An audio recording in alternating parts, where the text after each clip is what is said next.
Presiden Jokowi mengizinkan produk kekayaan intelektual seperti lagu, kemudian film sebagai jaminan utang ke lembaga keuangan bank maupun non-bank.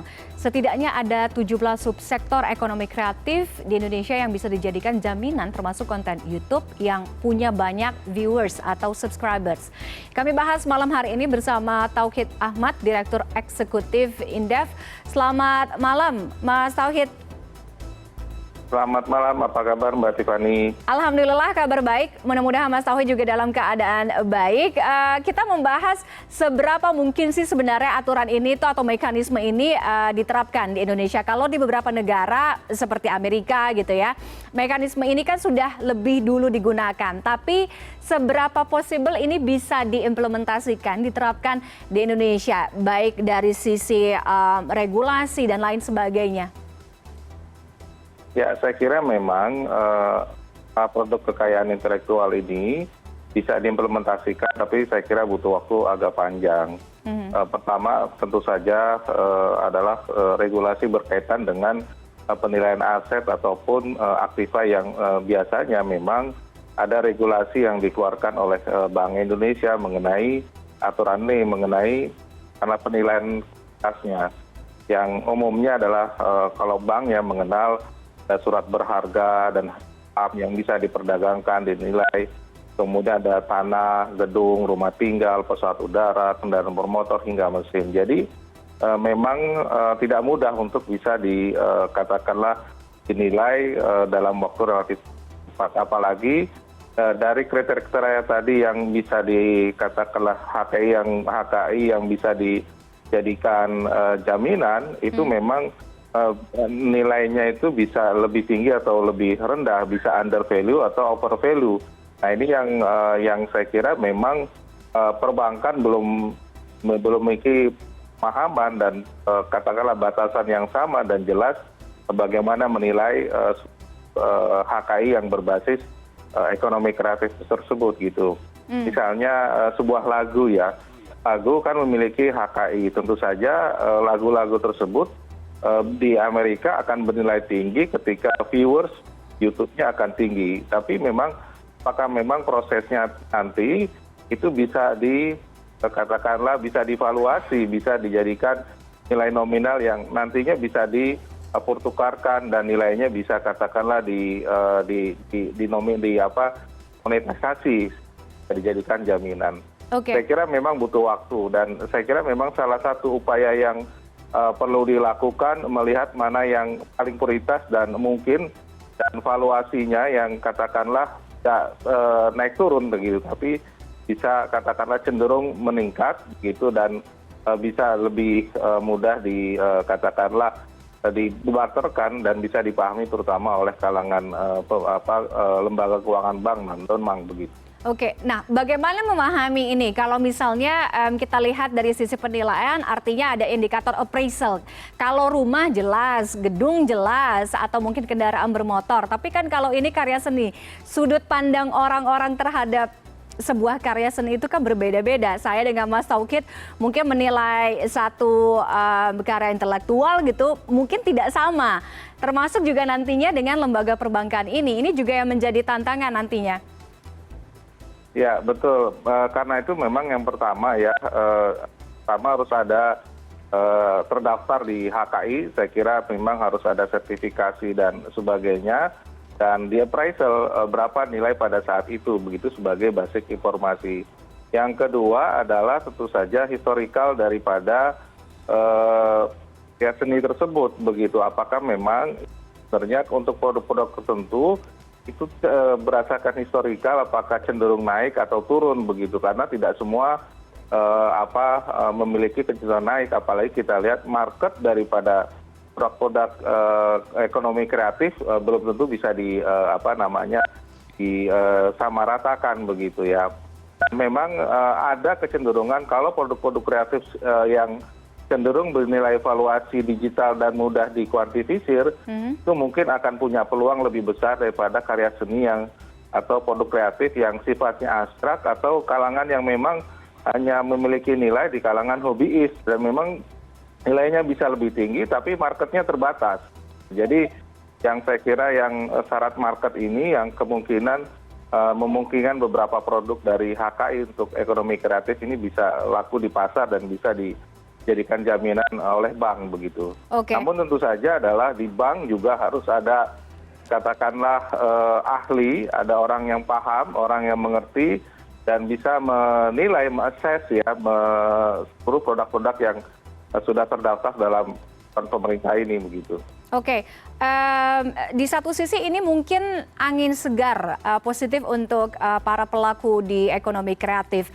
Tapi kita tahu bahwa ekonomi kreatif kita pun kadang-kadang masih dihadapkan dengan persoalan-persoalan yang ya seperti pembajakan, ya kan. Nah ini juga yang akan dihadapi oleh lembaga keuangan nantinya ketika berhadapan dengan mereka ini.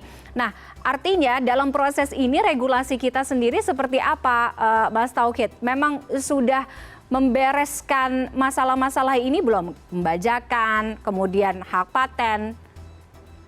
Ya, secara regulasi sebenarnya sudah diatur ya, tetapi prakteknya memang tanda kutip ya kita masih lemah terhadap pengawasan terhadap produk-produk ekonomi kreatif. Misalnya katakanlah kita tahu banyak lagu yang dihasilkan oleh para pencipta tetapi diterima itu nilai hak kekayaan intelektualnya yang seharusnya mereka bisa terima dari berbagai bisnis yang disebabkan oleh lagu tersebut begitu. Nah, itulah yang kemudian menjadi titik terlemah ketika valuasi itu dilakukan karena yang bisa dinilai ketika dia berada pada jalur-jalur bisnis yang sifatnya formal begitu. Ketika dia masuk ke pembajakan dan sebagainya yang sifatnya katakanlah hidden ataupun informal, maka sulit untuk dihitung begitu. Akhirnya itu yang kemudian membuat nilai rendah dari kalangan perbankan maupun non perbankan terhadap produk-produk ekonomi kreatif begitu. Sebenarnya bukan hanya katakanlah pembajakan dan sebagainya, tetapi katakanlah terkait dengan proses assessment sendiri atau penilaian sendiri yang harus katakanlah tidak standarisasinya itu harus dijadikan satu kesatuan dan ini yang tidak ada begitu ya. Mungkin dari peraturan pemerintah ini harus diturunkan standarisasi untuk valuasi dari masing-masing produk ekonomi kreatifnya akan seperti apa begitu karena mungkin karena saking banyaknya itu akan berbeda satu sama lain kalau misalnya tidak ada standarisasi maka sangat sulit untuk dijadikan standar bagi kalangan perbankan maupun non perbankan untuk menilai begitu paling tidak itu gitu. Standarisasi valuasi ini tentunya harus menjadi poin utama sekarang yang harus dibereskan, jangan sampai nanti malah implementasinya di lapangan malah belang bonteng begitu ya Mas Tauhid. Tapi melihat ini sebenarnya ada tidak sih risiko untuk lembaga keuangan sendiri? Ini kan seperti apa, intangible asset kan, ada nggak value-nya untuk lembaga keuangan? Taruhlah misalkan ketika jaminan di tengah jalan nggak bisa bayar, gagal bayar, kemudian atau one prestasi, ada value-nya nggak buat lembaga keuangan? Ya memang ketika ini katakanlah dijadikan jaminan, maka yang sulit adalah berapa sebenarnya nilai pada saat ini ya atau pada saat ini dijadikan jaminan sebelum transaksi baru begitu ya. Nah problemnya adalah plan sekarang mungkin nilainya bisa lebih turun ketika marketnya semakin berkurang gitu. Nah ini yang kan lagu pada saat booming misalnya itu sangat tinggi sekali nilai ekonominya, tapi lama kelamaan begitu tidak lagi booming maka nilainya akan turun. Nah ini yang kemudian harus dipelajari oleh masing-masing. Nah risiko itu juga terjadi pada produk ekonomi kreatif lainnya ya yang dia bisa suatu saat tinggi tapi suatu saat turun. Nah inilah yang kemudian risiko akan dihadapi. Risiko yang paling buruk adalah kehilangan market karena ini barang produk ekonomi kreatif yang marketnya adalah tentu pada kelompok-kelompok masyarakat tertentu yang memang sangat mengenal dan mengetahui ya nilai daripada produk ekonomi kreatif itu sendiri begitu. Nah ini yang saya kira katakanlah tantangannya ke depan.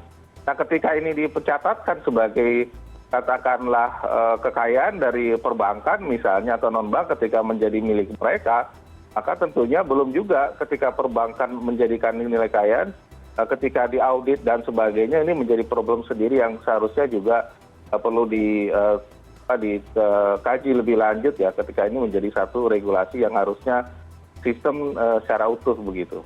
Oke, menarik juga kalau tadi selain standarisasi valuasi untuk menentukan sebuah produk gitu ya atau karya ini booming atau tidak itu juga tolak ukurnya apa ya kan kalau film apakah mungkin ada 1 juta penonton, 2 juta penonton, kalau lagu boomingnya yang seperti apa itu juga jadi pertanyaan Kak Mas Tauhid ya. Oke, nah untuk mengurangi risiko perbankan, lembaga keuangan bank atau non bank lah yang meminjamkan ini, untuk mengurangi itu harus bagaimana? Apa yang harus dipersiapkan, diantisipasi? Ya, yang pertama adalah saya kira memang dari sisi regulasi harus bicarakan dengan Bank Indonesia maupun OJK ya mengenai valuasi dari produk ekonomi kreatif terutama untuk hak kekayaan intelektual. Nah, harus distandarisasi, kemudian nilai minimumnya berapa begitu. Karena kan mereka harus memperkirakan dengan time frame katakanlah pembatasan waktu 5 tahun, 10 tahun, maka nilai itu bisa optimal, setelah itu akan turun. Nah, pola-pola itu yang kemudian digunakan sehingga bisa dinilai berapa nilai sesungguhnya dan berapa tingkat bunga yang bisa ditetapkan ketika itu dijadikan katakanlah jaminan begitu ya. Nah, ini yang saya kira harus dilakukan dari si regulasi. Nah, pada level implementasi tentu saja saya kira harus dengan dilakukan kajian yang bukan kajian tapi diskusi yang mendalam dengan pelaku ekonomi kreatif bagaimana mereka bisa menilai, memvaluasi termasuk melihat prospek saat ini dan ke depan dan batasan waktunya kapan nilai daripada kekayaan intelektual itu bisa dihitung sebagai satu jaminan begitu. Karena kan kalau misalnya saya utang 5 tahun, apakah 5 tahun itu masih nilainya sama atau tidak begitu? Atau saya 10 tahun nilai kekayaan intelektualnya sama atau tidak? Nah, itu yang saya kira memang perlu dialog lebih mendalam ya. Iya. Dan saya kira memang harus ada prioritas karena produk dari ekonomi kreatif banyak, mana yang valuasi katakanlah nilai marketnya yang cenderung stabil dibandingkan produk-produk satu dan lainnya begitu. Oke, intinya ini sebenarnya baik-baik saja, tapi memang banyak hal yang harus lebih dijelaskan turunannya secara lebih mendetail, lebih terperinci. Salah satu catatannya yang paling penting adalah standarisasi valuasi itu tadi ya, Mas Tauhid ya. Terima kasih Mas Tauhid Ahmad, Direktur Eksekutif Indef, sudah bergabung dengan kami malam hari ini. Selamat malam, sehat selalu Mas. Selamat malam.